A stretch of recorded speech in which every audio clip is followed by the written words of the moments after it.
Yo, désolé, j'aurais jamais dû lancer le live si j'étais pas prêt. Coucou Minus.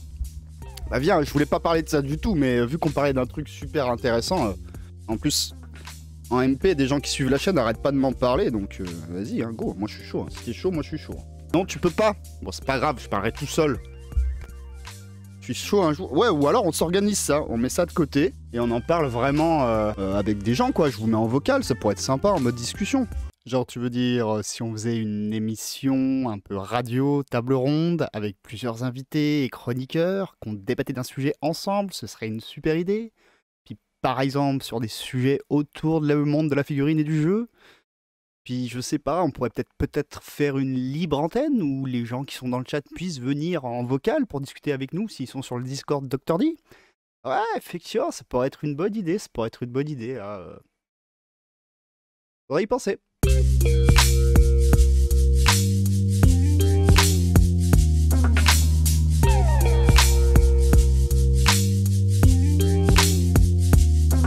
Salut Doc Data. Avec Minus, on parlait en MP de qu'est-ce qui intéresse les gens dans les campagnes, dans les jeux et tout ça. C'était un sujet assez intéressant. Donc peut-être qu'on peut squeezer le côté actu qui était prévu ce matin et parler de ce sujet-là. Il est intéressant. Plutôt que de m'écouter moi, tout le temps moi, parce que j'ai l'impression de faire la messe des fois. Mes frères et mes sœurs, aujourd'hui, je vais critiquer Kickstarter. Encore une fois, je l'ai dit, et c'est pour ça n'hésitez pas à m'envoyer des MP et tout, comme Doc Data il le fait souvent pour me suggérer des sujets, parce que je suis méga flexible et tous les sujets m'intéressent. Du coup, on n'a pas vraiment besoin de support visuel pour en parler un peu. Hein. Mais ouais, la campagne, effectivement, j'entends souvent des gens qui réclament, et j'en vois très peu qui y jouent. Ça, c'est déjà un fait, mais c'est parce que c'est engageant en termes de temps, en termes d'investissement. Je pense que c'est pas que les gens ils veulent pas jouer aux campagnes. C'est que c'est un peu plus dur à mettre en place une campagne. Salut Farah. Changement de sujet, d'ailleurs je vais changer le titre. Paf, ok. Est-ce que ça a changé le titre? Attention, verdict. Oui, incroyable. Toi t'as Gloomhaven, laisse tomber, trop compliqué, les mécaniques. Bah ouais, ça c'est un truc aussi qu'on discutait du coup en MP. Il y a aussi la question de la lourdeur des mécaniques. Et je trouve, moi, personnellement aussi, l'investissement que ça prend en place, personnellement, si moi, je fais pas beaucoup de campagne, c'est parce que, t'as toujours un pote qui devait faire la campagne avec toi qui est pas dispo, ou toi, t'es plus dispo, et du coup, ça commence à désagréger, parce que les gars, ils ont l'impression que ça avance pas. C'est pour ça que, j'ai trouvé que Game Workshop avait une bonne idée, c'est quand ils avaient proposé à... Merde. Alors...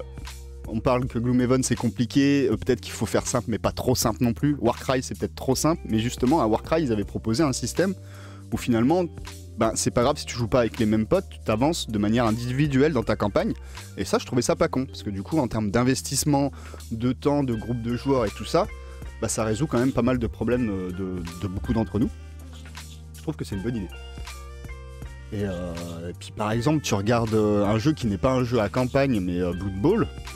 Mais c'est un jeu quand même à mécanique évolutive, et moi je pense vraiment qu'il y a un intérêt principal dans la campagne, c'est de voir ta team évoluer. Et eux ils ont trouvé un système d'équilibrage, qui est un système de score et d'avantage pour l'adversaire, qui permet du coup de jouer avec d'autres adversaires malgré tout, de garder le côté évolutif de ta team. Donc ça c'est aussi des pistes qui sont intéressantes, et d'ailleurs là nous on va lancer une campagne carnaval avec les copains, et ils ont inclus ça, c'est-à-dire que les joueurs adverses peuvent avoir plus de points que toi, du coup tu gagnes des avantages. Et donc ça aussi, ça peut être intéressant. Après, eux, ils l'ont pas fait pour ça. Hein. Ils l'ont clairement fait pour, donner plus de flexibilité aux joueurs qui arrivent pas tout à fait pile à la somme de points et qui dépassent un peu. Bon, t'as le droit, mais du coup, ton adversaire a un avantage.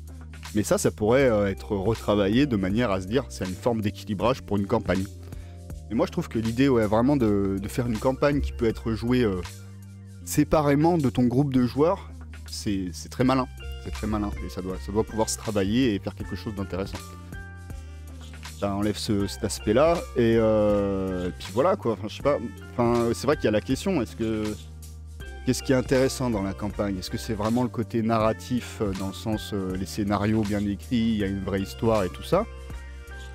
Ou est-ce que c'est l'évolution de ta team, la gestion de ta team et tout? Ça dépend des joueurs, hein. Mais moi j'avoue que le narratif il se fait par le biais du jeu, de toute façon, si t'as un jeu qui a un potentiel narratif, même dans une partie one-shot, tu te la racontes ton histoire.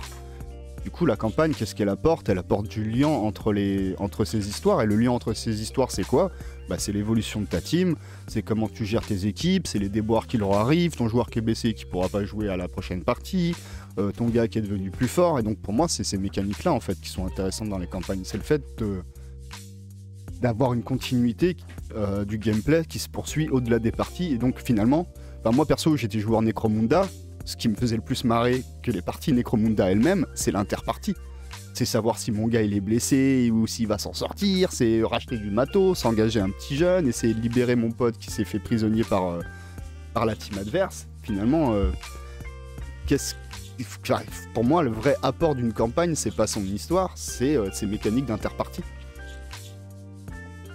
Après, voilà, c'est mon avis. Après, c'est vrai que je suis un grand fan de mécanique, moi, en soi. Vu qu'on parle de game design ici, vous l'aviez deviné. Peut-être qu'il y en a qui sont vraiment axés sur l'histoire, mais dans ce cas, si tu veux vraiment une bonne histoire, bah, faites un roman, c'est encore mieux. Hein. Donc, je sais pas, moi, je pense vraiment que c'est axé sur les mécaniques, hein, c'est ça l'intérêt d'une campagne. Et du coup, ben, peut-être que aujourd'hui n'est pas hier. C'est-à-dire que quand j'étais gamin, on n'avait pas 1000 jeux. Donc, et on n'avait pas 1000 potes qui jouaient à des figurines. Et de toute façon, on n'avait pas de voiture, on était gamin. Donc du coup, on pouvait jouer avec des campagnes qui étaient axées sur un seul jeu, avec le même groupe de joueurs et tout, c'était un contexte. Mais maintenant, on a tellement de propositions de jeux, tellement de cercles de joueurs différents, que peut-être qu'il justement, il faut revoir la formule, un peu comme maintenant la plupart des gens jouent à des jeux d'escarmouche. Ils n'ont plus le temps pour des jeux d'armée, bah peut-être que c'est un peu pareil pour les campagnes, peut-être qu'il faut revoir la formule campagne pour que ce soit une campagne qui puisse intégrer des nouveaux joueurs, ou qu'il y ait des joueurs qui soient absents, que ce soit pas grave, et voilà, avoir un truc plus flexible, qui puisse s'adapter au quotidien de chacun. Le côté narratif et le côté RPG, j'aime assez, le truc c'est que si tu veux vraiment du narratif, vaut mieux faire du JDR au bout d'un moment. Bah oui, voilà, exactement, je suis d'accord avec toi. L'intérêt de la campagne figurine, c'est quand même qu'on est sur un jeu de figurines. Si tu veux du pur narratif et jouer ton roleplay à fond, le JDR est bien mieux pour ça. Et même le JDR, ben, les figurines et les combats de figurines, ça vient aussi un peu du JDR. Hein, Game Workshop avant faisait des figurines pour Donjons et Dragons. Donc je veux dire, cet aspect, vraiment, s'il faut qu'il y ait des figurines, cet aspect-là, tu l'as dans le JDR. Donc faut pas oublier qu'en fait, bah, là, les jeux dont on parle, ça reste des jeux d'affrontement. Et c'est comment on met en scène et on articule tous ces affrontements. Mais ça reste le cœur de jeu. C'est pas la narration type RPG. C'est vraiment la mécanique de figurines et d'évolution de figurines et de construction de team, etc. L'avantage d'une campagne de Fig, c'est que tu peux le faire à deux. En JDR, 2, c'est bof en général, non? Alors, je sais que ça se pratique beaucoup. Et je sais même qu'il y a des JDR maintenant qui sont sortis pour des gens solo. Alors moi, perso, effectivement... je joue aux jeux de société, aux jeux de figurines et tout ça pour être avec des gens, donc je comprends pas le délire. J'ai quelques jeux plateau solo et j'ai essayé et ça me gave, je vois pas l'intérêt. Moi je joue aux jeux vidéo tout seul, j'aime pas spécialement jouer avec des gens aux jeux vidéo, à part certains trucs assez rares, tu vois, comme le Worms ou des trucs comme ça, parce que c'est plus l'excuse d'être avec les copains que de jouer au jeu en soi. Mais sinon, ma pratique solitaire, elle va être sur le jeu vidéo, mais sur le jeu de société, ben, mon but c'est de voir des gens. Mais je sais que ça se pratique, et que ça se pratique de plus en plus. Alors peut-être que c'est le fait que, ben, confinement, que les gens se sentent isolés, machin, je sais pas. Mais je sais que ça se pratique. Après, l'avantage, tu peux faire à deux, oui. Mais c'est quand même... Enfin, je veux dire, tu peux le faire à deux, mais tu le fais pas, entre guillemets. Parce que... Bah, j'ai des potes qui sont plus dispo pour jouer. On aurait pu faire une campagne à deux, mais on avait envie qu'il y ait d'autres gens. Sinon, ça nous intéresse pas. Bah, je sais pas, ça perd son intérêt. Une campagne à deux, pour moi, ça perd son intérêt. Voilà. Ah si, une campagne coopérative. Dans ce cas-là, oui. Là, c'est intéressant. Là, je veux bien. Mais si on reste sur la question de l'affrontement, quand on est un contre un en campagne, t'as qu'un protagoniste... Enfin, ouais, ça perd un peu de saveur, je trouve. Hein. C'est intéressant de se tirer la bourre au moins à trois, quoi. Parce qu'en fait, il y a aussi ce côté-là... campagne, il y a aussi qui a la plus grosse, ça reste un jeu d'affrontement et entre guillemets, s'il y en a un qui commence à prendre de l'avance et à écraser l'autre, vu que ça se joue sur la durée, ça devient désagréable pour l'autre en fait. Et l'intérêt par exemple d'avoir 3 ou plus, c'est que t'es plus dans un truc binaire où il y a un camp contre un autre. mais t'es plutôt sur une progression un peu chaotique de chacun, et il y a plus vraiment le bien et le mal, quoi, tu vois. Il y a juste des progressions de teams différentes, et ça devient plus intéressant narrativement à travailler. Nous, clairement, là, par exemple, on va se faire la campagne Carnival. La campagne Carnival, elle est déjà écrite en soi. Ils ont fait un travail dessus, TT Combat, mais nous, ça nous convient pas. On voudrait un truc un peu plus complexe, on va la modifier. Mais tu vois, du coup, la question de la narrativité, plus que dans l'écriture, on n'a pas écrit une histoire réelle, on sait pas trop où on va. C'est ce qu'on aime bien aussi, nous, avec la campagne, c'est qu'on sait pas trop, on sait pas la fin de l'histoire, en fait. Donc du coup, on s'est pas trop attardé sur l'écriture en soi, mais plutôt sur la narrativité vis-à-vis de notre gameplay. Genre par exemple, moi j'ai proposé de rajouter des règles, moi je joue vampire, et clairement dans le fluff, les vampires en fait, ils ont des formes différentes dans TT Combat, dans Carnival, parce qu'ils ont tué, mordu telle ou telle espèce. Donc du coup, moi je me suis dit, tiens, on va se rajouter des mécaniques pour ma construction de team. C'est au début, je commence avec des trucs basiques, et c'est en fonction de mes victoires, en fonction de quels adversaires je vais tuer, que petit à petit je vais pouvoir recruter des choses un peu plus exotiques. Et là, bah, il y a déjà une narrativité en fait, tu vois. Mais c'est par le gameplay que ça passe, c'est pas par une écriture en soi. Et je pense vraiment que l'intérêt du jeu de figurines, encore une fois, je comprends les gens qui aiment la narration et tout. Moi, j'adore. Je raconte à chaque fois que j'ai créé une team, j'ai créé tout un univers autour, tu vois. On verra bien avec Cogs quand je vous raconterai un peu l'histoire qu'il y a derrière mes figurines. Mais j'adore la narrativité. C'est pas grave. Enfin, c'est pas la question. Mais l'intérêt du jeu de figurines, c'est pas de raconter une histoire comme une narration classique, c'est que ces choses-là, elles se racontent par le jeu, par l'action et donc par le gameplay, le game design. C'est, je veux dire, les moments les plus mémorables quand t'as fait une partie de figurines, que ce soit en campagne ou pas, c'est pas quand t'as raconté l'histoire de Jean-Michel Paladin. C'est quand Jean-Michel Paladin a raté son jet de dés, qu'il a glissé et qu'il est tombé de l'immeuble, mais finalement il est tombé sur l'adversaire qui tenait l'objectif et en fait t'as arraché la victoire. Et finalement c'est des actions de gameplay qui rendent ton moment mémorable. Donc pour moi vraiment, encore une fois, oui, mettons de la narration mais par les outils du jeu en fait. Parce que on est en train de faire des jeux. Si on veut juste faire de la narration pure et dure, écrivez des romans. C'est très bien, les romans c'est fait pour. Et après on met en scène certains passages du roman par des parties. Mais ça, c'est une autre voie. C'est différent. Limite, ça se rapproche de l'histo. Je suis pas sûr qu'on fasse des campagnes pour faire de l'histo. Enfin, ouais, quoi, on peut faire des campagnes histo, en fait, en vrai. Mais je pense plutôt, ouais, moi, je pense vraiment que le cœur du gameplay, il est déjà il y a une évolution. Le cœur d'une campagne, je veux dire, l'intérêt d'une campagne, c'est que tu vois l'évolution. T'es parti de là et tu vas là-bas. Et surtout, tu vois l'histoire s'écrire petit à petit devant toi. Et c'est pas un truc qui est déjà préécrit. Je trouve que la vraie jouissance là-dedans, c'est que justement, tu sais pas à la fin. Et quand tu le vois aussi, le succès des campagnes, c'est quand ils te proposent quand même de pouvoir avoir des alternatives et que c'est pas juste une suite de scénarios et puis on verra à la fin. Vous, dans Mars, vous avez proposé, par exemple, ça influe sur la partie d'après, le résultat. Et donc du coup, il y a cet aspect d'influer sur l'histoire par nos parties. Donc encore une fois, ça reste un jeu de figurines pour moi, et donc du coup, ce qui est le cœur de l'intérêt, c'est le jeu de figurines en soi. Et donc c'est mécanique, comment ça influe sur l'histoire, et pas l'histoire en soi. Tu pourrais même écrire, à mon avis, une histoire... En fait, à mon avis, si t'écris l'histoire dans un monde nickel, tu vois, t'es vraiment un très très bon écrivain, c'est parfait, mais tes mécaniques de jeu sont nulles, les gens n'ont pas l'impression de faire évoluer leurs figurines, parce que... Sinon, ça sortirait du cadre de l'histoire, par exemple. Alors, du coup, tu as fait un truc rigide. Il n'y a pas vraiment d'influence de ta partie précédente à la partie d'après, etc. Et tu auras beau avoir écrit la meilleure histoire du monde, ta campagne, elle est pourrie du cul. Je pense. Alors que si tu écris une histoire bateau, il faut sauver la princesse du méchant Bowser parce qu'elle est enfermée encore une fois dans un château, c'est nul comme histoire. Mais si les mécaniques de jeu, t'as vraiment l'impression que ton personnage il évolue, qu'il y a ça influe sur la suite de la partie, même si la fin elle est fixe et que de toute façon tu vas sauver la princesse, mais le fait du cheminement, de comment tu vas y arriver, et que grâce au jeu, t'as vraiment l'impression d'impacter ce cheminement-là, d'impacter cet arc narratif, et le jeu il sera mieux, même si l'histoire elle était pourrie. De toute façon, c'est comme en cinéma en vrai, hein. C'est pas l'important, c'est pas l'originalité de l'histoire. C'est comment tu la racontes, hein. Parce que ça fait combien fait des milliers d'années qu'on nous raconte Roméo et Juliette, mais il y en a qui le racontent mieux que d'autres, c'est tout.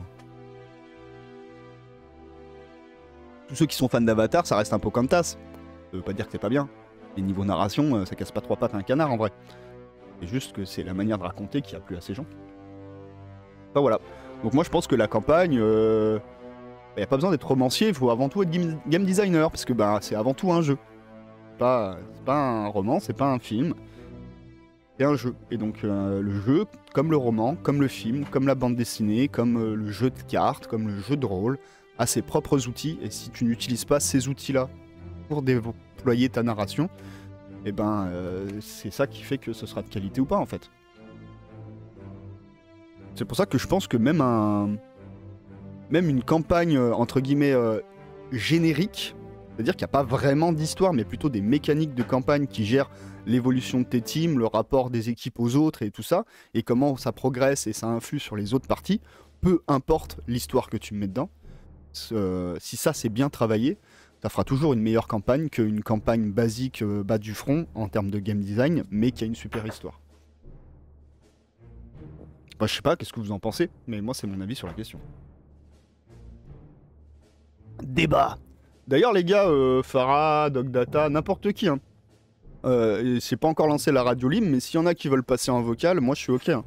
On peut déjà commencer, en plus comme on est en petit comité pour le moment, ça permettra de tester, de voir si c'est viable de faire des trucs comme ça. Puis en plus vous êtes déjà sur le Discord surtout, c'est pour ça que je dis ça. Alors, comme Mordheim du coup, juste une post-partie, mais pas de narration. Bah, oui et non. C'est-à-dire oui, moi je pense que c'est ça qu'il faut faire, et c'est pour ça que Mordheim a peut-être marqué aussi les esprits. Mais après, rien n'empêche de proposer des axes de narration à poser sur cette mécanique, mais il faut avoir une belle mécanique qui, elle, marche même si t'avais pas de narration. La journée, c'est boulot, mais j'écoute. Ok. En tout cas, vous savez qu'on... N'hésitez pas, si un jour vous n'avez rien à foutre et que vous en avez marre d'écrire parce que vous n'êtes pas d'accord avec les conneries que je dis et que vous préférez gueuler sur le micro, vous pouvez passer en vocal. D'ailleurs, je pense que les émissions sera plus le soir, ne serait-ce que pour la dispo des invités. Et puis pour permettre aux gens de passer en vocal, quoi. Voilà. Donc, bah, je sais pas, ouais, moi, j'ai pas... Je pense que j'ai fait le tour de ce que je pense de la question. Et maintenant, je pense qu'une campagne moderne, dans les... qui est intéressante maintenant pour nous... dans notre contexte temporel, c'est-à-dire on n'est plus dans les années 90 maintenant, hein, ça fait 30 ans quand même qu'on n'est plus dans les années 90, je pense qu'il y a des trucs à revoir que Mordheim ne connaissait pas à son époque par exemple. Aujourd'hui ce qui m'ennuie c'est que le public des wargames c'est 80% de geeks et aucun presque n'exploite l'outil numérique. Oui, oui et non, moi je comprends. Parce qu'à un moment donné, si je me suis remis au hobby, c'est aussi parce que j'en avais marre d'être devant des écrans. Donc c'est pas pour me refoutre un écran. Mais c'est pas vrai que personne l'exploite. Regarde par exemple le studio merde Arkane. Je vous avais présenté, là ils avaient fait un jeu comme FTL. Ils avaient fait des dungeon crawlers à application. Et il y a plein de jeux qui utilisent des applications, alors peut-être pas dans le jeu de figurines. Mais bon, à un moment donné, je pense que si on joue aux jeux de société, c'est aussi pour pas encore une fois, utiliser des écrans. Après, il y a des fans de jeux qui aiment bien, qui n'ont pas ce rapport-là, en fait, qui sont pas en train de fuir les écrans. Mais je pense qu'il y a beaucoup de gens qui fuient les écrans aussi. C'est pour ça qu'il y a un succès du jeu de société, hein, en partie. Hein. Ça existe du JDR avec figurines, bien sûr. Ça vient même presque de là. Hein. Au début, il y a le wargame. On fait des gros jeux de bataille, au bout d'un moment il y a des mecs qui se disent putain j'aimerais bien avoir des héros et continuer leur histoire.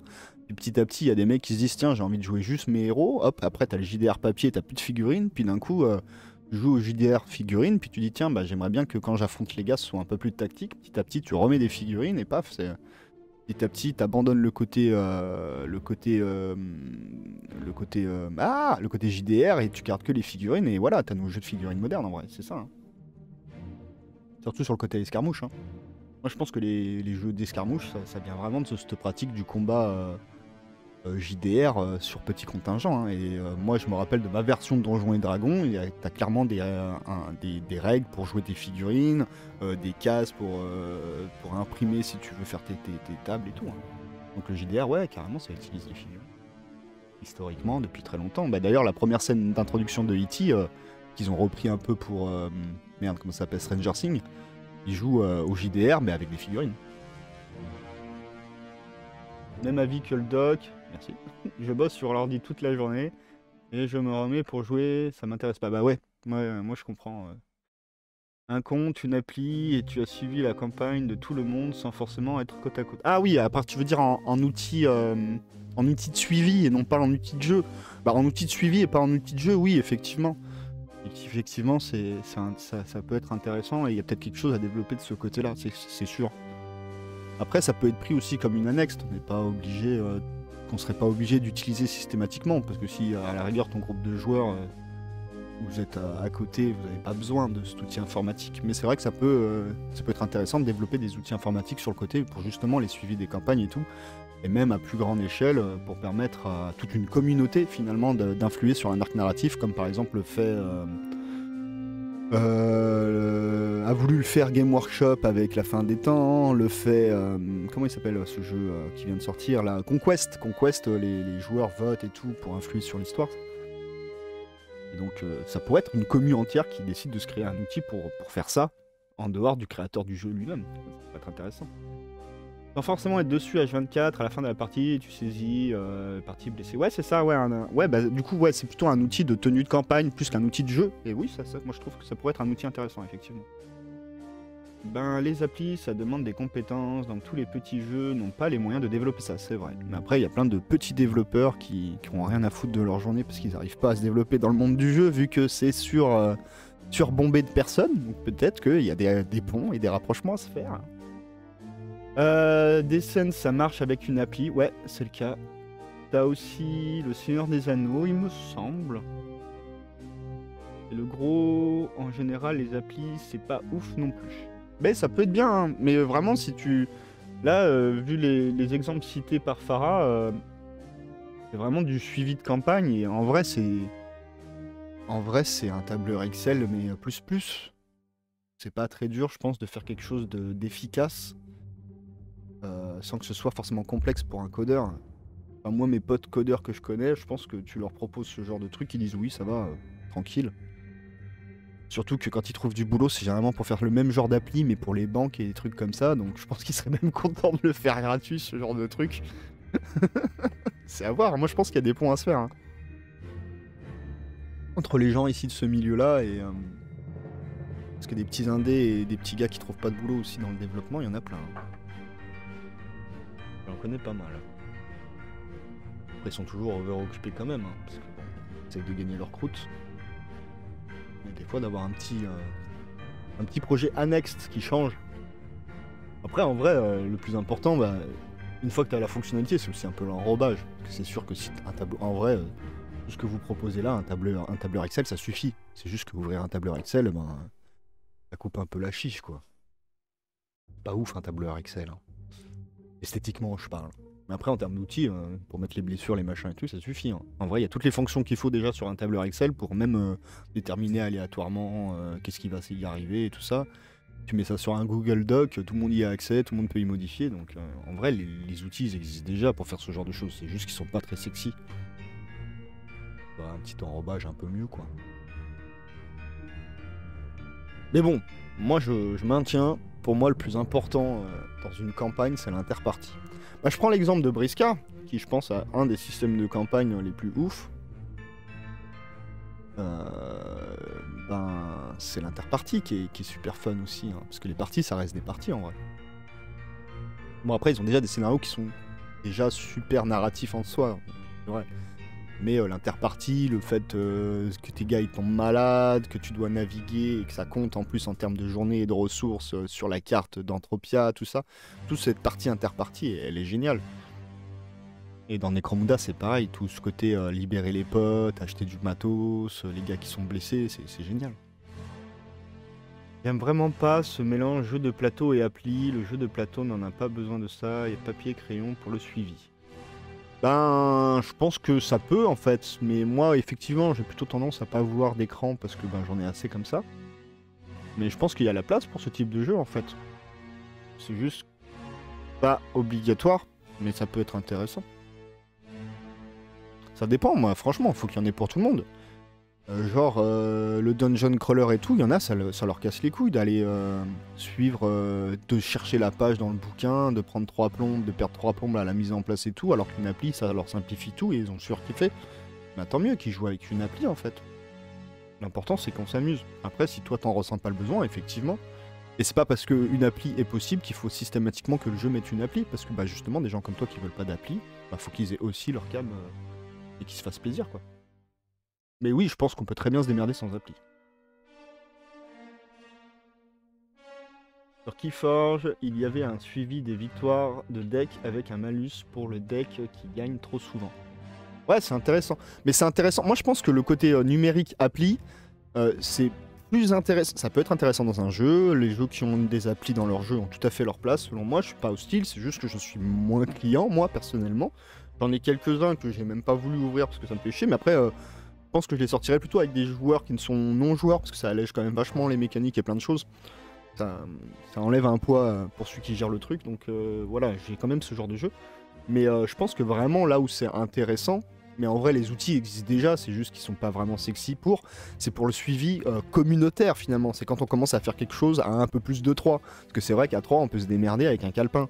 Mais dès que tu veux faire un truc communautaire qui relie un peu les gens à droite à gauche à l'autre bout de la France, c'est cool d'avoir ce genre de truc qui permet, comme tu le dis, de l'équilibrage. Genre je pense à Carnival, les cartes n'existent que sur internet et comme ça ils peuvent rééquilibrer au compte-gouttes. Voilà, tu peux partager les victoires, voir où on en est chacun, et puis voir s'il y a une faction qui prend le dessus, etc. Donc c'est un outil communautaire que je trouve super intéressant. Et comme vous le savez, moi, tout ce qui est communautaire, je trouve ça super intéressant quoi qu'il arrive. Donc oui, je pense que sur l'aspect communautaire, c'est super intéressant ces outils-là. Après, sur le jeu en soi, je pense que c'est pas essentiel. Pour moi, c'est un peu rétrograde, ça ferme le jeu sur une communauté. Si c'est suivi sur une appli, tu peux te promener avec une avancée officielle au travers de plusieurs communautés. Oui, bah voilà, tu rejoins ce que je dis. Ça veut dire que pour moi, il y a vraiment un aspect intéressant sur le communautaire, mais pas sur le gameplay du jeu. Soit toutes les propositions que tu envoies, c'est dans un sens d'ouverture à la communauté et d'interaction entre la communauté, le jeu, les retours et tout ça. Et effectivement, l'outil informatique serait bien plus pratique qu'un bout de calepin. Et jouer dans son coin, effectivement, avec ses 3 potes, t'as pas besoin de ça. On n'est pas obligé aussi, enfin, on peut pas forcer les gens aussi à vouloir participer à la communauté. Mais bon, en vrai, on le fait déjà. Pourquoi on a notre Discord, pourquoi on a tout ça, c'est déjà des retours, des machins et tout. Donc en fait, on utilise déjà l'outil informatique pour cette partie-là. Faut peut-être juste la développer pour qu'elle soit propre, quoi. Mais c'est déjà en fait en place. Comme je vous l'ai dit, Conquest, c'est tout un aspect communautaire dessus où les gens ils votent pour savoir un peu comment va se dérouler l'histoire et du coup ça change les sorties et en fonction de ça. Enfin, tu vois, il y a vraiment un aller-retour. Mais je comprends aussi Doc qui dit qu'il n'a pas besoin de ça pour son jeu à lui. Et ça, c'est dans sa pratique perso et pas dans la vue communautaire. Je pense que Doc parle au final. Oui, effectivement, quand toi tu joues, t'en as pas besoin. Maintenant, si tu veux amener un axe, une couche supplémentaire qui fait que le jeu vit dans toute la communauté et par-delà tes propres parties, et que finalement chaque joueur influe sur quelque chose d'un peu plus grand que leur propre partie, là, l'outil informatique devient même presque indispensable parce que comment tu regroupes, répertories et tout ça sur, je sais pas, une communauté de 300 joueurs de manière cohérente avec des bouts de papier, là effectivement ça devient compliqué. Surtout que les mecs de la poste font rarement leur boulot en plus. Non mais en vrai l'informatique est très bien pour un outil communautaire. Et là on parle d'outils communautaires et moi je parle de l'intérêt d'une campagne en soi. Une campagne peut être géniale même s'il n'y a pas toute une communauté qui participe dessus. C'est pas ça l'enjeu de la campagne en soi. C'est un plus. Ça peut rendre le truc vraiment sympa, mais c'est pas ça l'enjeu du jeu de campagne en soi. Comme tu dis, si ton plaisir c'est une appli ou sans appli, tu fais ce que tu veux. Ouais, c'est pour ça que je pense qu'il faut qu'il y ait un peu toutes les propositions. Et donc il y a des jeux avec appli qui existent et des jeux sans appli qui existent. Et si par exemple tu fais un jeu de campagne et que t'aimerais bien qu'il y ait ce côté communautaire avec une appli, c'est bien de l'intégrer. Je pense que c'est super cool. Ça permet aux gens de pouvoir justement avoir cet aspect communautaire et une campagne qui se développe sur le long. Mais ça peut être aussi malin de réfléchir à ce que ceux qui ça n'intéresse pas de participer à ça et d'utiliser des applis puissent quand même jouer à ton jeu et y prendre plaisir. C'est pour ça que je me ressente là, ce que je suis en train de vous dire, c'est quoi l'intérêt du jeu de campagne en soi. Bon, on élague tous les bonus, tout ce qui est sympa à côté à mettre, et on regarde qu'est-ce qui nous fait kiffer dans le jeu de campagne en soi, sans tous les petits bonus qu'on peut rajouter autour pour la rendre encore plus exceptionnelle. Mais déjà, le cœur de qu'est-ce qui fait un bon jeu de campagne. Et comme je dis, moi je pense vraiment que c'est ces mécaniques de narration sur l'évolution de ton équipe. C'est les mécaniques d'évolution de ton équipe qui, elles, portent la narrativité réelle de la campagne, selon moi. Et c'est ça qui fait que tu as une bonne campagne. Parce que si tu dis que tu fais une campagne où au final tu joues tout le temps la même team, je vais faire des exemples de cas pratiques, tu joues tout le temps la même team, chaque campagne, chaque partie, ta team, que tu aies eu des morts ou pas, il n'y a eu aucune incidence, tes teams n'évoluent pas, tu fais qu'un compte de tes victoires, et à la fin, ça te dit quel camp a gagné pendant cette campagne, ça s'appelle pas une campagne, ça s'appelle un tournoi. En soi. Même si tu racontes une belle histoire de pourquoi lui il a gagné, pourquoi lui il a pas gagné, ton jeu, lui, il a beau avoir une belle histoire, c'était un tournoi, c'était pas une campagne. Tu enlèves. Alors en fait c'est simple, à voir si le jeu n'est plus un jeu de campagne si tu enlèves si. Alors du coup si tu t'amuses à enlever tes trucs, si t'as toujours un jeu de campagne, c'est que c'est pas les mécaniques de base. Genre typiquement l'outil informatique communautaire, si tu l'enlèves c'est toujours un jeu de campagne. Donc c'est pas une mécanique cœur d'un jeu de campagne. On parlait de Mordheim tout à l'heure, si t'enlèves le scénario à un jeu de campagne, ça peut rester un jeu de campagne. Donc, c'est pas ça qui fait le cœur en fait d'un jeu de campagne. C'est même pas son écriture et son histoire. Par contre, si tu enlèves l'interpartie, qu'il n'y a aucune évolution entre les parties de ton équipe, est-ce qu'on est encore dans un jeu de campagne? Vous avez des exemples, donnez-les. Pour moi, non, on n'est plus. Une succession de parties qui n'a pas d'interaction entre elles, c'est plus un jeu de campagne. Pour une campagne, tu n'auras que des avis subjectifs, personnels. Pour moi, un jeu de campagne passe, entre autres, par de la coop. Alors, je comprends ce que tu veux dire, mais moi, je suis pas d'accord dans le sens avis subjectif. Non, je pense qu'on peut rationaliser les choses, comme je suis en train de le faire là actuellement, en train de te dire, si t'enlèves ça, si t'enlèves ça, si t'enlèves ça, est-ce que c'est toujours un jeu de campagne? Si à un moment donné, effectivement, on rentre dans un autre truc, c'est pas subjectif en fait, c'est objectif. Non, on n'est plus dans un jeu de campagne. Donc si tu fais un jeu de campagne où il n'y a pas de coop, genre Mordheim, il n'y a pas de coop, et c'est quand même un jeu de campagne. Necromunda, il n'y a pas de coop, c'est un jeu de campagne. Donc la coop n'est pas un point qui fait que c'est un jeu de campagne ou pas. C'est une mécanique que tu peux rajouter à un jeu de campagne et du coup faire un jeu de campagne coop. Tout comme tu peux faire un jeu de campagne coop et donc du coup enlever le côté affrontement avec un adversaire. S'il n'y a pas d'affrontement avec un adversaire, ça reste quand même un jeu de campagne. Parce qu'il y a les jeux coop qui existent. Donc du coup, c'est bien la preuve que l'affrontement adversaire contre adversaire n'est pas non plus le cœur du jeu de campagne. Et donc du coup, moi, si on enlève tout ça, à force d'enlever tout ça, qu'est-ce qui reste? L'évolution entre parties, l'articulation des parties. C'est ça qui fait le jeu de campagne.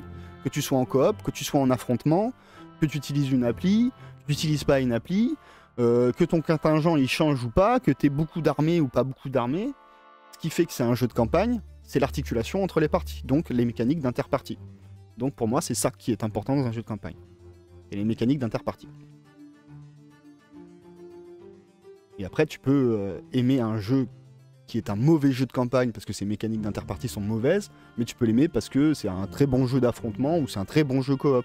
Et du coup, ce que tu vas aimer, c'est l'affrontement, les mécaniques d'affrontement ou les mécaniques de coopération.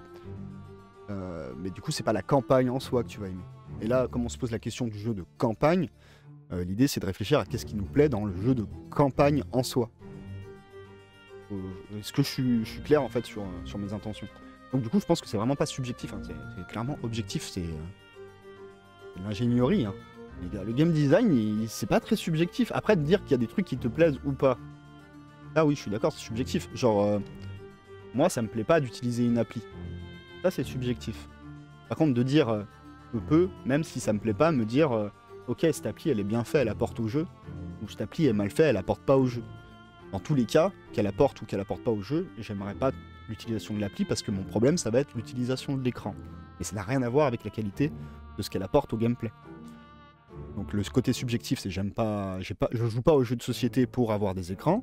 Mais le côté objectif, je peux l'avoir quand même en disant, bah oui, ça apporte à la mécanique de jeu ou ça n'apporte pas à la mécanique de jeu. Bah, je pense que c'est pareil pour tout le reste en fait. Donc subjectif, en fait moi, ok, je viens des Beaux-Arts, tout ça, mais le subjectif everywhere, je l'entends plus ce discours. Parce que si on est subjectif everywhere, bah finalement ça sert à rien de débattre et il est impossible de rationaliser les choses. Parce que c'est chacun à son avis. Bah si chacun a son avis, chacun les garde et personne n'échange à un moment donné. Il n'y a pas de vérité en fait. On part du principe du coup qu'il n'y a pas de vérité, il n'y a que sa vérité à chacun. Donc du coup il n'y a rien de critiquable. On peut pas dire que quelque chose est bien ou mauvais, on peut juste dire j'aime ou j'aime pas. Et moi je me porte à faux contre ça. Pour moi tout est rationalisable quasiment. Quasiment. Bien sûr il y a des avis subjectifs, mais quand on parle d'un domaine de pratique et de création, tu peux rationaliser le domaine. Voilà. Tu peux préférer la moto à la voiture, ça c'est subjectif, mais tu peux dresser les avantages d'une moto, les dangers d'une moto, et les choses que ça t'aide ou que ça ne t'aide pas, et les désavantages d'une voiture, les avantages d'une voiture, les trucs que t'aimes ou que tu n'aimes pas, et rationaliser la chose, et ça c'est objectif. Là, je suis pas du tout d'accord avec toi. L'objectivité n'existe pas dans le discours, on est forcément influencé par... je veux bien, on est forcément influencé quand on donne son avis, on n'est pas objectif. Un avis ne peut pas être objectif, mais par contre tu peux rationaliser les choses. Je veux dire, c'est objectif, la pluie ça mouille, c'est tout, c'est une vérité. Donc si tu me dis que l'objectivité n'existe pas, ça veut dire que c'est subjectif de dire que la pluie ça mouille. Non, la pluie ça peut brûler, ça dépend de la vie de chacun. Ben non, non, la pluie ça mouille, que tu sois d'accord ou pas en fait. C'est la Terre tourne autour du Soleil, que tu sois d'accord ou pas, et elle est ronde, que tu sois d'accord ou pas, en fait. Oui, je caricature, mais pour dire que l'extrémité de ta phrase est l'amener jusqu'à son jusqu'au boutisme, pour montrer qu'en fait, elle est fausse. C'est pas un vrai énoncé de dire ça. L'objectivité, bien sûr que ça existe, et bien sûr que c'est possible. Donc du coup, du moment que tu acceptes que c'est possible, tu regardes si tu peux l'appliquer sur d'autres sujets. Et dans le cadre, par exemple, de définir si... un jeu de campagne, qu'est-ce qui définit du coup un jeu de campagne? En fait, si tout est subjectif, on peut plus poser de définition. C'est ça aussi le problème que j'ai avec ce genre de truc. Du coup, si ça dépend de chacun, comment on définit les mots? Oui, c'est pas grave, on a le droit de pas être d'accord. Si tu veux, on vient en vocal. Mais on a le droit de pas être d'accord. Mais si tout est subjectif, comment tu définis les choses? Si ça dépend de chacun qui regarde. Du coup, c'est quoi un jeu de figurines? Ça dépend. Ça dépend de chacun ce qu'il veut. Si moi je considère que finalement c'est que les mécaniques et que la figurine c'est... Ok, c'est un jeu de figurines, mais la figurine ça a le droit d'être un Playmobil. Est-ce que si je joue avec des Playmobil ça reste un jeu de figurines? Et si je vais à l'extrême, est-ce que si je joue avec, je sais pas moi, je prends juste des capsules, pour moi c'est des figurines, c'est des petites peintures, sculptures en soi, et je joue avec ça. Est-ce que je joue à un jeu de figurines? Et si ça dépend de la vie de chacun, bah comment à un moment donné on fixe la différence entre les choses? Alors je suis d'accord, des fois pour catégoriser, ça c'est arbitraire et subjectif, parce qu'à un moment donné pour catégoriser, il y a des frontières qui sont tellement floues qu'on accepte de prendre un truc arbitraire et on le sait pas vrai. Par exemple la différence entre jeux de plateau et jeux de figurines, les jeux de plateau à figurines, on a bien compris que la frontière elle est pas fixe. Donc on prend un truc un peu arbitraire et on se pose là. Mais à un moment donné, si c'est tout le temps chacun son avis, que tout est subjectif, que rien n'est objectif, tu ne peux définir rien. Et donc du coup tu peux pas faire de droit, tu peux pas construire une société, tu peux rien faire en fait. Parce que tu ne peux partager aucune vérité. Et après c'est l'entre-soi. Après c'est l'entre-soi, c'est-à-dire qu'il n'y a que ceux qui sont d'accord qui peuvent discuter entre eux. Parce que ça dépend de ce que tu aimes. Et s'ils sont d'accord avec toi, ben ça va. On peut s'accorder sur une réalité. Et du coup, moi, je me porte complètement en contre de ça et en faux de ça. Hein.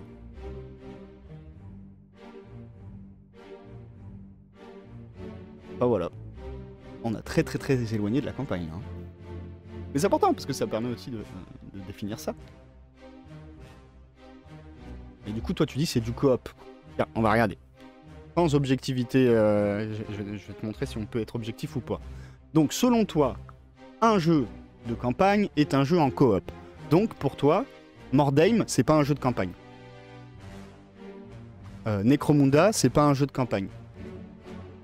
Blood Bowl, c'est pas un jeu de campagne. Briscard, le livre de campagne, n'est pas un jeu de campagne. Parce qu'il n'y a pas de coop. Tu vois bien qu'on tombe dans une impasse.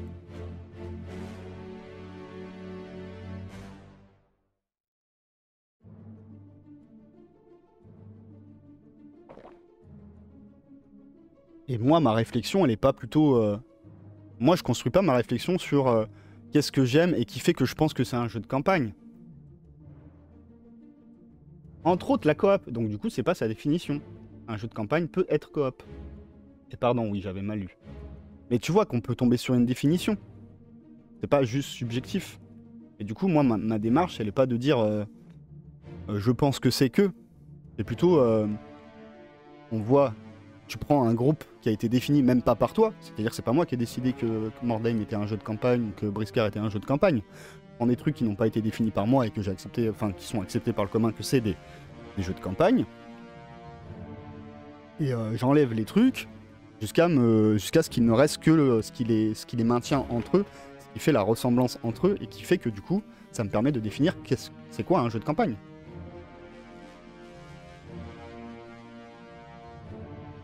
Jusqu'à quel moment c'est plus un jeu de campagne en fait, tu vois? Si j'ai enlevé tout ça, qu'est-ce qui me reste? Qui est en commun avec tous ces jeux et qui du coup me donne la définition de ce qu'est un jeu de campagne.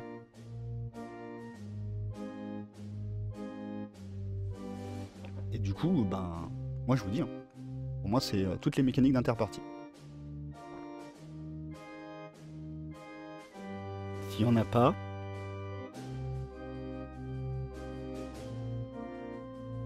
Bah si. Est-ce que... Alors, ça c'est vous qui avez donné la réponse. Du coup, moi c'est une question. Est-ce que si on fait une succession de scénarios qui racontent une histoire, mais il n'y a aucune incidence, enfin vous faites une succession de parties, que ce soit coop ou pas, hein, vous mettez le type de jeu que vous préférez, ça n'a pas d'influence sur ma question. Donc tu fais plusieurs parties de coop les unes après les autres en suivant un chapitrage, ou tu fais des affrontements les uns après les autres en suivant des scénarios qui se suivent. Mais il n'y a pas d'influence entre les jeux. Est-ce que vous considérez encore, enfin entre les parties, c'est-à-dire que peu importe si tu gagnes ou si tu perds chaque partie, tu vas jouer de toute façon le chapitre 2 après. Est-ce que vous considérez que c'est encore un jeu de campagne? Et dans ce cas, bah alors la définition, si c'est oui, je réponds tout de suite. Si c'est oui, la définition de jeu de campagne est super étroite, enfin super basique. Ça veut dire qu'il suffit d'enchaîner les parties. Pour toi, oui. Mais alors du coup, je vais appuyer. Du coup, qu'est-ce qui différencie un jeu de campagne, comme ça, d'un tournoi, où c'est une succession de parties?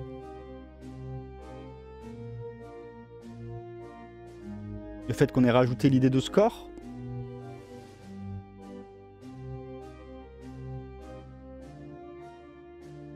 Je sais pas, hein, je demande. Hein. Vraiment.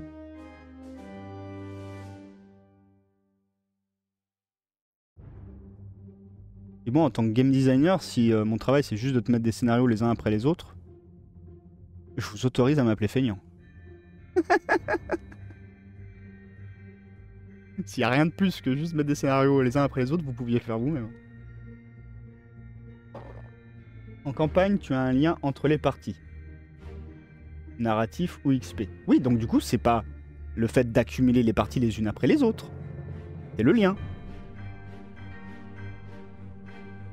Parce que moi, je t'ai dit, est-ce que si tu joues partie après partie, voilà, t'as une succession, on t'a donné une succession et le seul lien, c'est le fait que ce soit chapitre 1, chapitre 2, chapitre 3, même on n'est pas obligé de mettre de la narration dedans. T'as juste une succession de parties, tu les joues, c'est un jeu de campagne. Oui, mais du coup, t'es d'accord. Ce qui fait que c'est un jeu de campagne, ok, c'est pas une mécanique de gameplay si tu veux, mais ce qui fait que c'est un jeu de campagne, c'est que les parties sont liées les unes après les autres. Déjà, là, on a la définition brute de pomme, là. Donc on a la définition brute de pomme. C'est des parties qui se lient les unes après les autres.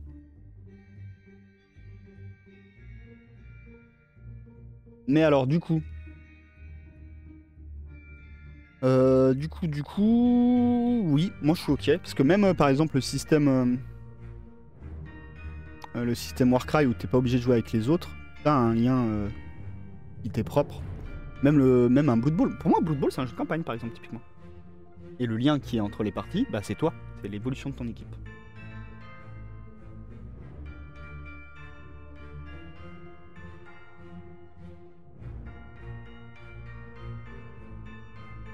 Mais tu n'as pas de lien en ce qui... De lien, ce n'est pas une campagne puisque tu n'as pas de début et de fin, tu l'attaques par où tu veux.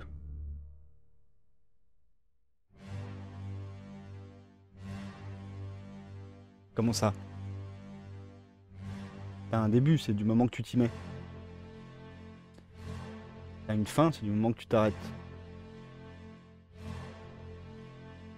Qu'est-ce que tu veux dire par là, Farah? Du coup, je comprends pas.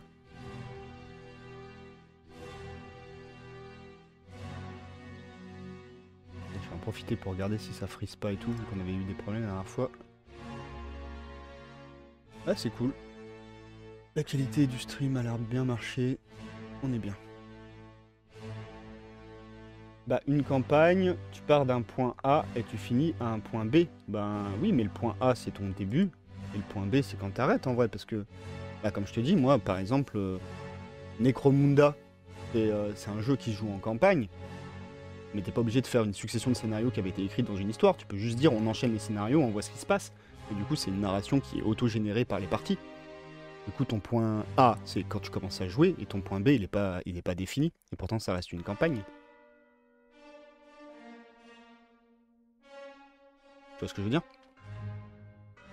Et le lien des campagnes, c'est l'évolution des teams.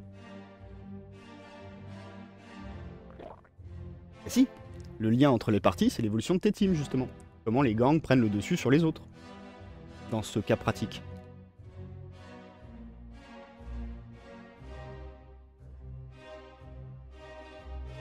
Donc déjà, on est d'accord, pour qu'il y ait une campagne, il faut qu'il y ait plusieurs parties. Faut qu'il y en ait minimum 2. Alors du coup, ah oui, ça c'est intéressant. Question con, hein, mais s'il y a que 2 parties, est-ce que c'est encore une campagne? Pourtant, il y a eu un lien entre 2 parties. Ouais, je dirais oui, c'est juste que c'est un peu réducteur, mais ok.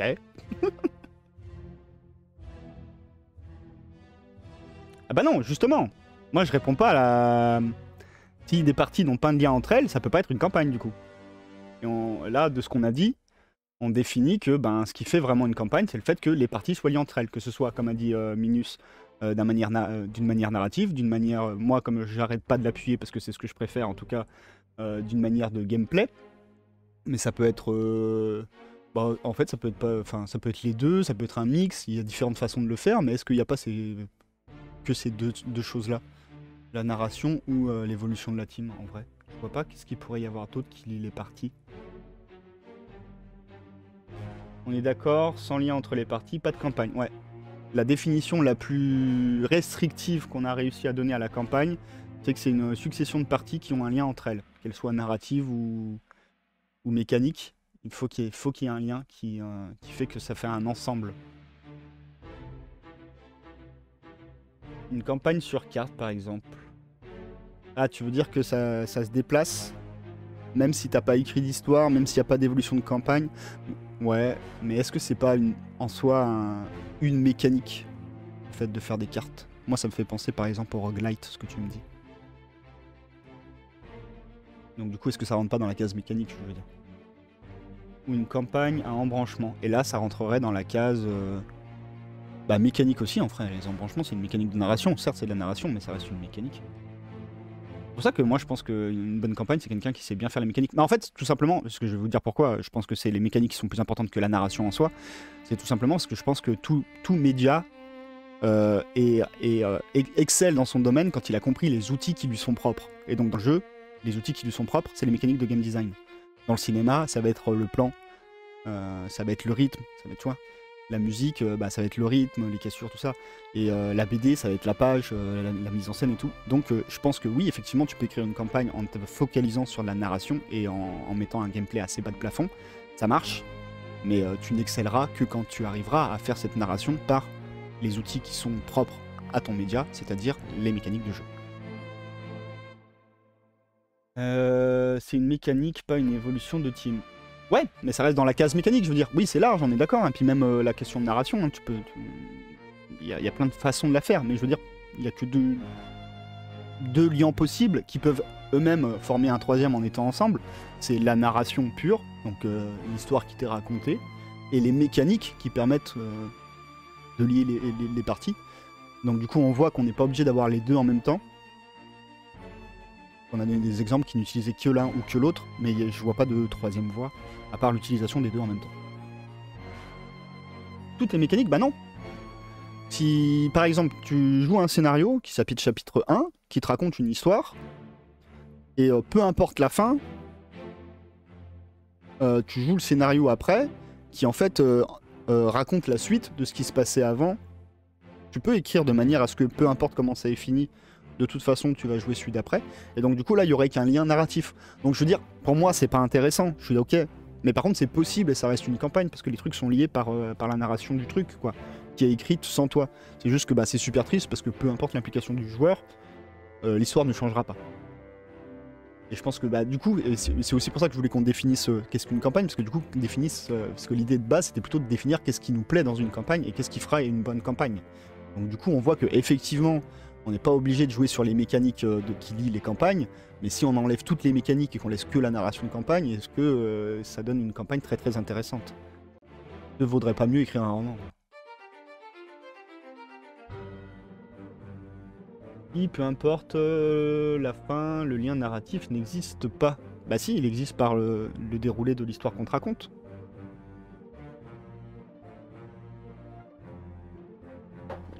Tu peux commencer chaque début de scénario en disant peu importe les efforts de machin, ils les aient gagnés ou perdus dans leur affrontement précédent, le boss rentre quand même sur le terrain et ils devront l'affronter. Et voilà. J'ai fait un truc qui fait que j'ai jamais besoin de réécrire et que peu importe ce que t'as joué avant, il y a quand même un lien narratif. Je dis pas que c'est bien, mais je dis que ça rentre dans les clous de notre définition. Pour revenir à la question initiale qu'on a posée au début du live, la partie gestion de team, c'est la plus compliquée à mettre en place. Une campagne à embranchement, c'est bien plus simple par exemple. Oui, sûrement. Sûrement, parce que t'as écrit le truc et t'as pas... En fait, la question de l'embranchement exclut la question de l'équilibrage. Déjà. Donc c'est sûr que ça peut être que plus simple. Bah alors, c'est que la partie ne sert à rien, prends une bière et lis un livre. Je suis d'accord. Mais comme je le dis souvent, même en art, c'est pas parce que c'est mal fait, moche, pas intéressant que ça n'en est pas. C'est juste du mauvais art. C'est parce qu'un film est bidon que c'est plus un film. Ça reste un film. C'est juste qu'il est bidon, il est nul à chier. Mais c'est un film. Donc là, ce serait un jeu à campagne, très mauvais, mais ça resterait un jeu à campagne. Une partie, ça sert à rien, c'est le principe d'un loisir. Oui, je suis d'accord. Et mais alors, on peut chipoter en disant que ça ne sert à rien, mais bon, si on enlève tout ce qui sert à rien et qu'on garde que la survie, est-ce qu'on ne devient pas tous fous? Donc du coup, est-ce que ça sert pas à garder notre stabilité mentale et à cultiver notre curiosité, ce qui fait qu'on a créé civilisation à un moment donné. Mais bon, là, on va rentrer dans un sujet qui est tout autre. Donc on va s'arrêter tout de suite, je vous préviens. La question de faire civilisation et est-ce que les loisirs sont vraiment inutiles et est-ce que l'oisiveté est de la fainéantise, ça, c'est 4 jours de débat.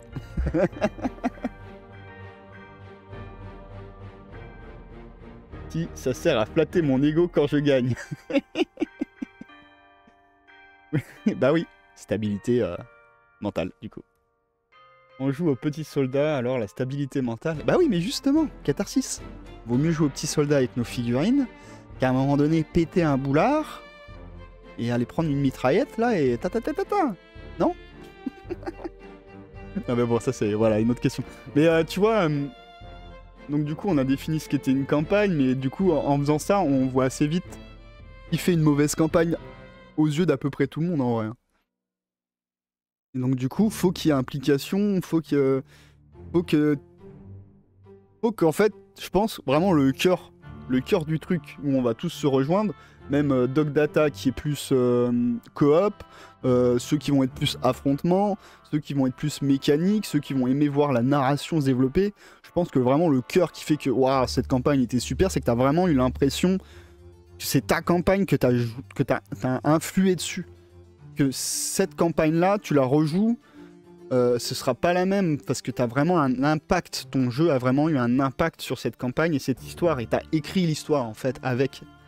Je pense que c'est ça qui fait que t'es au summum de la campagne. C'est que t'as vraiment l'impression d'avoir vécu un événement et cet événement est unique.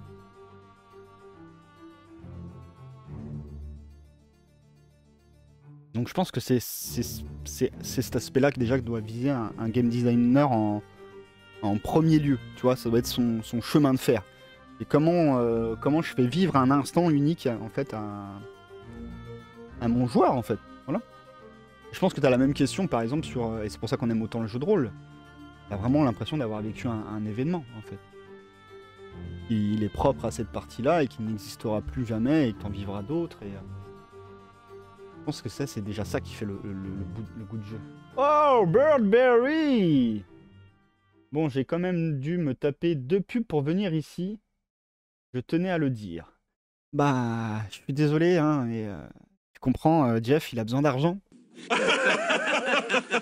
Donc moi, j'ai mis mettez les pubs au début, mettez-en moi pas dans le live et je peux pas faire mieux, quoi. Après, si tu veux pas de pub, c'est combien un abonnement? Moi, j'ai pas de pub quand je vais sur ton live, hein. C'est parce que je paye pour ça. Bonjour. Ouais, sinon t'as la technique bloqueur de pub. N'hésite pas à le faire, on s'en bat les couilles de l'argent de Jeff Bezos. Hein. Et, vu que vous êtes pas nombreux à venir, hein, c'est pas moi qui risque de toucher de l'argent de la pub, hein, vu qu'ils prennent 80% déjà, Twitch. Sur les pubs, donc le jour où j'ai un péco des pubs, il est pas venu. Hein. Il marche pas ton bloqueur. Bah t'as quoi comme bloqueur data? Si ça peut partager les bons bails.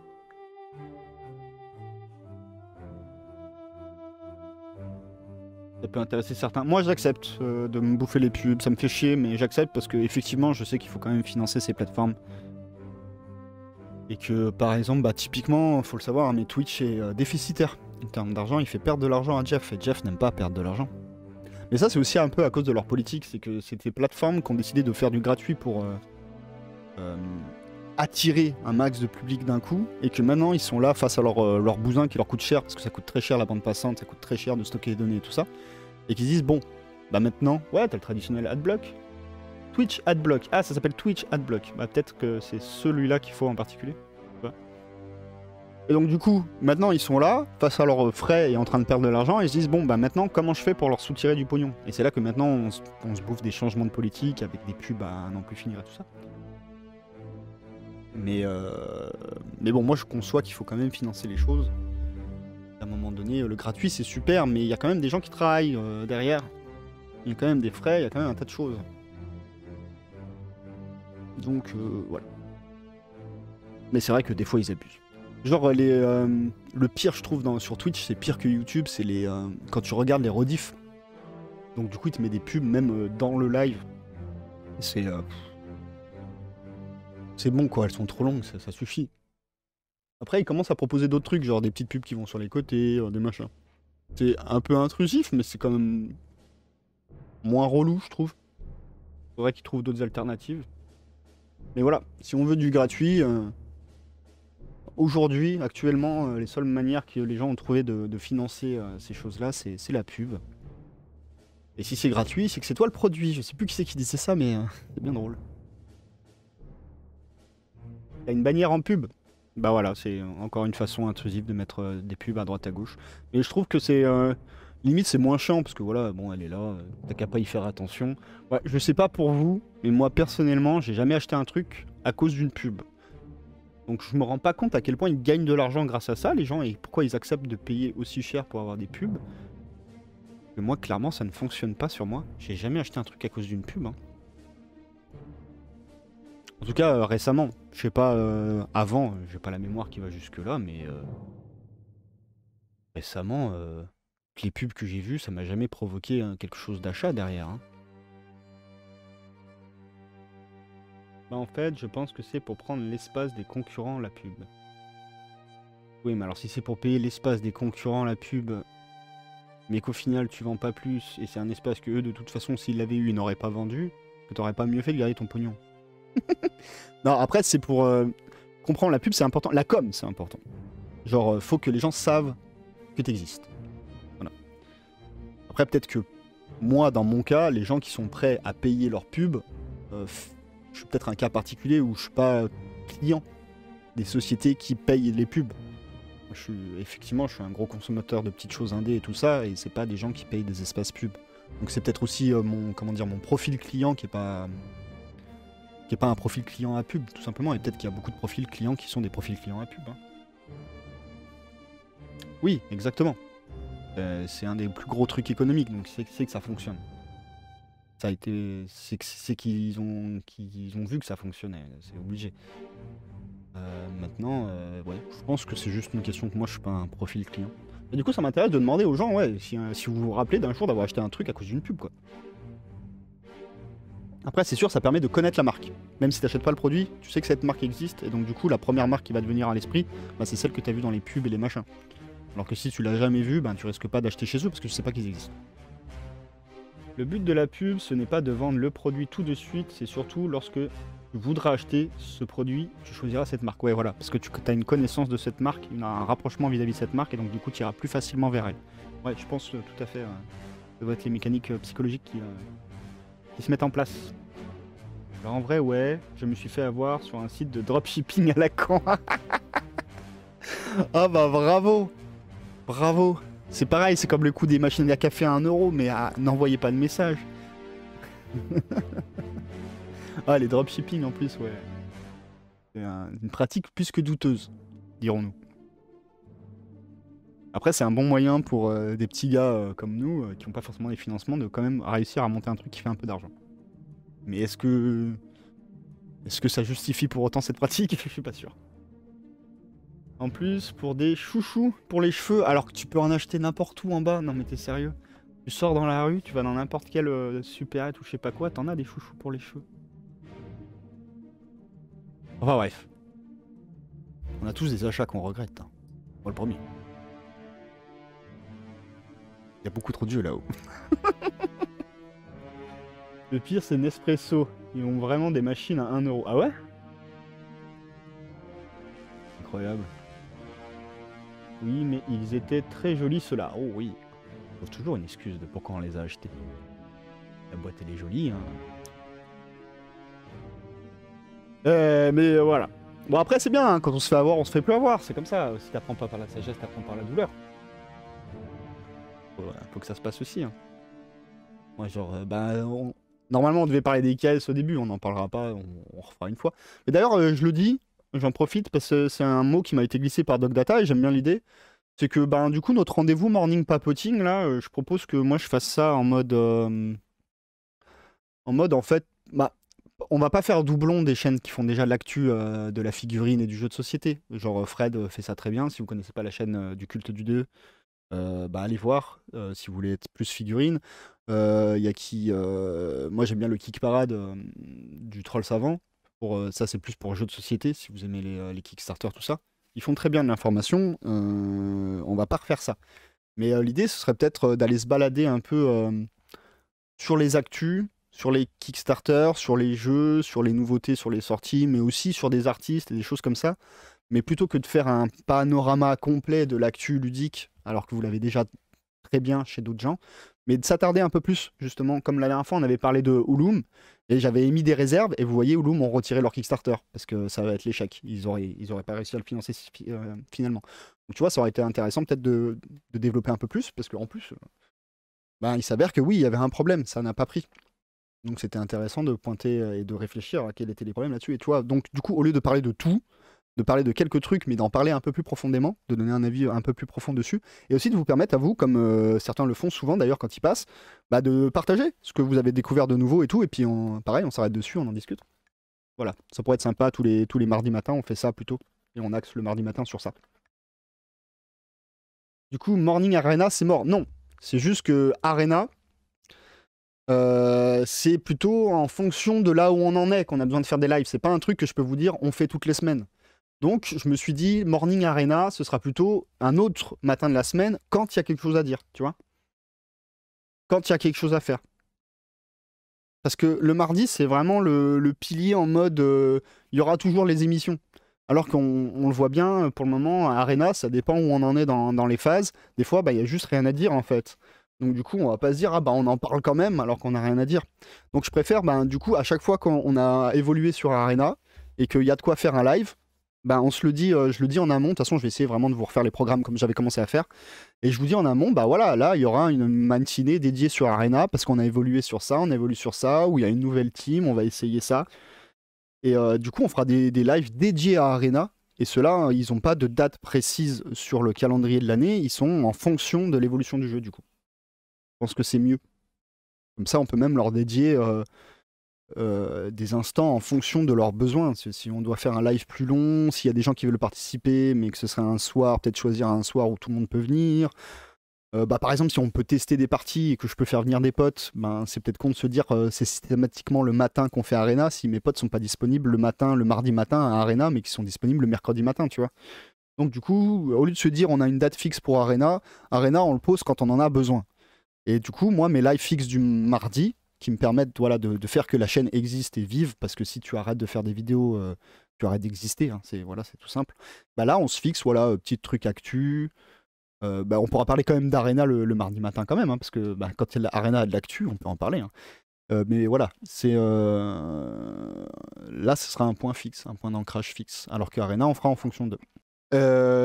Voilà, ça c'est pour les actus. Voilà. Et sinon, oui, comme je vous ai dit, il va y avoir une émission radio qui va popper. Mais voilà, il y aura un invité à chaque fois, ce sera cool, ce sera un mensuel, ça parlera de l'univers de la figue en règle générale, un peu de tous les sujets qu'on aborde. Donc voilà, vous avez toutes les news de la chaîne en plus, enfin, c'est formidable. Du coup, écran de fin et des bisous.